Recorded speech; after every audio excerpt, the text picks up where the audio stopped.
अभिषेक मिश्रा, क्या आपको लगता है कि विकास दुबे दुबे ना होकर कुछ और होता तो उस पर कार्रवाई की दिशा भी कुछ और होती, जैसा कि इस वक्त उत्तर प्रदेश में राजनीतिक गलियारों में और सोशल मीडिया पर चर्चा करके एक माहौल बनाने की कोशिश हो रही है? आपने सुना भी ओम प्रकाश राजभर को भी अभी। अभिषेक जी, देखिए, दो पहलू हैं इस सवाल के। सबसे पहला तो ये कहूंगा कि क्रिमिनल क्रिमिनल होता है। क्रिमिनल को न किसी भी धर्म, किसी भी जाति, किसी भी बाकी सामाजिक बंधनों में बांध के नहीं देखना चाहिए। उसको सिर्फ क्रिमिनल मानना चाहिए। उसके खिलाफ कठोर से कठोर कार्रवाई होनी चाहिए। लेकिन न्याय की जो प्रक्रिया है, न्यायालय की जो प्रक्रिया है, इस देश में नियम कानून संविधान की जो प्रक्रिया है, उसके तहत होना चाहिए।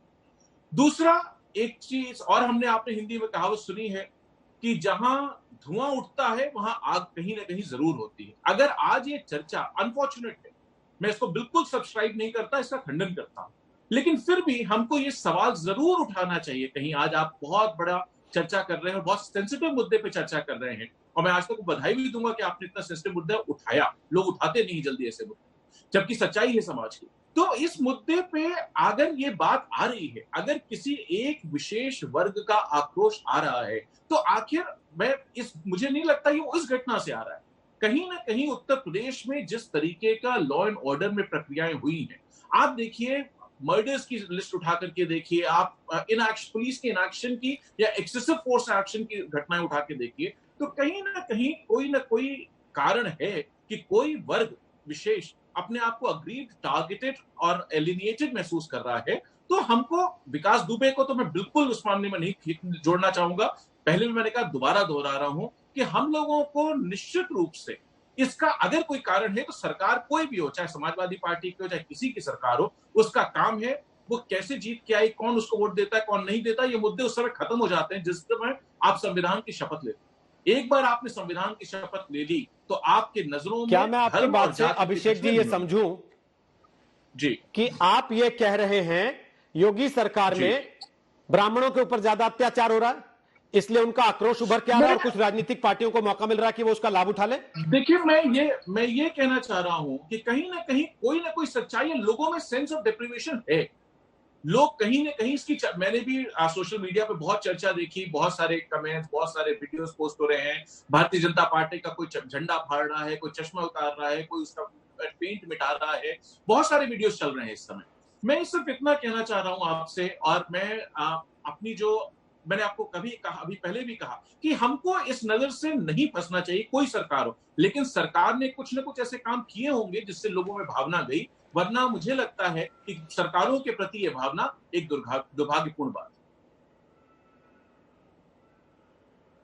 है। शलभ त्रिपाठी, क्या आप इस बात को मानते हैं कि लोगों में ऐसी भावना गई? क्योंकि सवाल लोग उठा रहे हैं, जिसका जिक्र कर रहे हैं अभिषेक जी, कि भाई कमलेश तिवारी हो, उसके पहले एक और दूसरे तिवारी थे, उनकी भी हत्या हुई, और अब विकास दुबे को भले ही अपराधी होने की वजह से कोई जस्टिफाई ना कर पा रहा हो, लेकिन उसमें मौका ढूंढ ले रहे हैं लोग। शलभ त्रिपाठी। रोहित भाई, मैं तो सिर्फ इतना कहूंगा कि इससे ज्यादा दुर्भाग्यपूर्ण क्या हो सकता है कि हम एक किसी अपराधी की जाति को लेकर यहां बैठे हैं और चर्चा कर रहे हैं, और उसमें तमाम सारे ऐसे लोग जिनको ये तथाकथित प्रबुद्ध कहा जाता है, वो उस पर इस तरह की राय दे रहे हैं। मुझे लगता है समाज देख रहा है, आपका जो शो है बहुत ही पॉपुलर है और मुझे लगता है नंबर 1 शो है, तो हर कोई देख रहा होगा। मैं सिर्फ इतना कहूंगा, देखिए रोहित भाई, मेरे नाम के आगे भी एक टाइटल लगी हुई है, मैं भी ब्राह्मण हूं, मेरा नाम शलभ त्रिपाठी है। हम जात पात में विश्वास नहीं रखते, लेकिन आपको पता है व्यवस्था चली आ रही, उसमें नाम के आगे एक टाइटल लगा, और मैं ब्राह्मण समाज से हूं। और मैं भी इस बात को जानता हूं कि ब्राह्मण को एक तबका, मैं तो सबको बराबर मानता, लेकिन ब्राह्मण को एक तबका ये मानता है वो श्रेष्ठ है। उसके पीछे कारण आप समझते हैं कारण क्या है? कारण ये है कि रावण भी ब्राह्मण था, और हर वर्ष जब ब्राह्मण समाज बड़े गर्व से रावण का पुतला जलाता है ना, तो वो अन्याय का पुतला जला रहा होता है, अत्याचार का पुतला जला रहा होता है, अनाचार का पुतला जला रहा होता है, दुराचार का पुतला जला रहा होता है। ब्राह्मण को इसलिए एक देश का एक बड़ा तबका श्रेष्ठ मानता है। ये कैसी बातें कर रहे हैं ये लोग? और जो लोग ये बातें कर रहे हैं, जरा पूछिए ना, जब वो सरकार में रहे, सत्ता में रहे, तो उन्होंने क्या किया है, कितना रिप्रेजेंटेशन दिया है। आज आप उठाकर देखिए, मैं जाति पात की बात नहीं करता, लेकिन क्योंकि आज बात छेड़ी गई है, कौन है उत्तर प्रदेश का मुख्य सचिव, कौन है उत्तर प्रदेश का डीजीपी, कौन है उत्तर प्रदेश का अपर मुख्य सचिव, कौन है लखनऊ का कमिश्नर? आप जाति की बात रोहित जी, करते यही हैं, दिक्कत हम है। जाति के आधार पर कोई रोहित जी, कार्रवाई नहीं यही इनकी करते, दिक्कत जाति है के पार्टी आधार पर कोई पोस्टिंग नहीं करते। लेकिन आप जब जाति की बात करेंगे तो मैं आपको बताना चाहूंगा, आपने एक बहुत बड़ी चर्चा छेड़ी है, इसलिए रोहित, मैं चाहूंगा कि मुझे 2 मिनट का टाइम दीजिएगा। जो लोग विकास दुबे को हीरो बनाने में लगे हैं, जरा उनसे पूछिए कि सोनेलाल चतुर्वेदी क्या थे, ब्राह्मण थे, छोटे छोटे बच्चे उनके हैं, आप उनके साथ अपमान कर रहे हैं, उनकी मौत का अपमान कर रहे हैं। सिद्धेश्वर पांडे क्या थे, प्रधानाचार्य थे, सीधे शरीफ आदमी थे, विकास दुबे ने उनको मारा और कहते हैं कि उनके खून से अपने हाथ धुले।